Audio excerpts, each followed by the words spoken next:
Deion Sanders expected to visit Browns training camp to watch Shedeur compete for roster spot. Deion Sanders paid a visit to see his son, Shilo, out on the field for the Tampa Bay Buccaneers on Wednesday.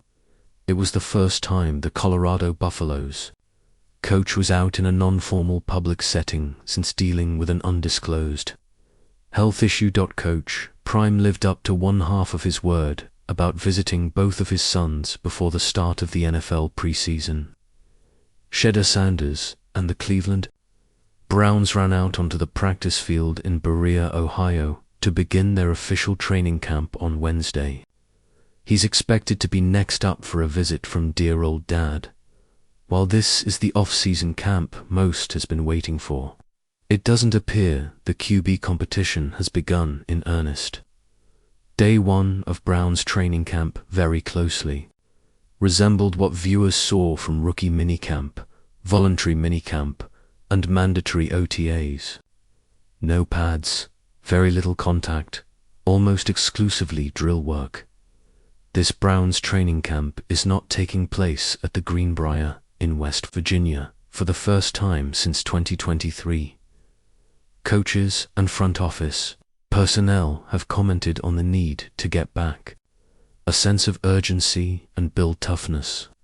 Beat reporters have confirmed that there was an intensity and focus that was missing from the Greenbrier camps. Great for building team camaraderie, but the team felt a return home was needed. Early returns from the veteran players are that there is a new focus and intensity that was missing last year. Wednesday's practice did not reveal much as it was a ramp-up practice, just a shade over an hour. There were full team periods involving 3 of the 4 QBs.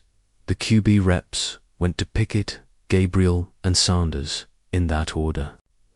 Flacco did not participate in the 7-on-7 periods. Stefanski reiterated that the reps will likely change as they progress forward.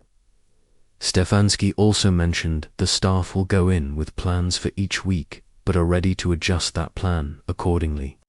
After each week, the only rookies that ran with the first team were defensive players, Mason Graham and Carson Schwessinger.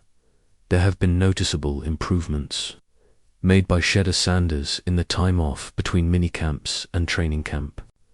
Those details were on display today, despite the ramp-up nature of day one. Those areas to work on, as highlighted by reporters Jason Lloyd and Zach Jackson, was Shedeur's processing speed. Being more deliberate in the offense, working through progressions faster and getting the ball out tighter than he had in minicamps. His movements are quicker and more deliberate. The ball is coming out tighter and with more velocity.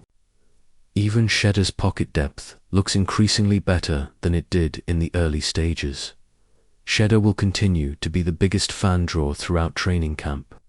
However, fans should be advised not to expect depth chart movement until rather late in the process. Shedeur is and has been working on getting sharper at certain procedural and pre-snap reads. Neither the fans nor the staff will really have a clean grasp on where he is until he faces another team. The evaluators need to see him master the procedural and playbook-related aspects first. Once he has that, Shedeur can lean on his talent, instincts, and football IQ. If Shedeur can show growth, pre-snap, and put that together with his ball placement, throwing with anticipation and the ball going where it is supposed to go, then we will begin to see depth chart movement. All things considered, the first training camp practice was as expected. Nothing intense, nothing that will change where guys were slotted yesterday. The QB evaluation process will likely continue clear into the preseason. Deion Sanders' appearance is expected to make headlines later this week. Colorado is scheduled to start fall camp next week.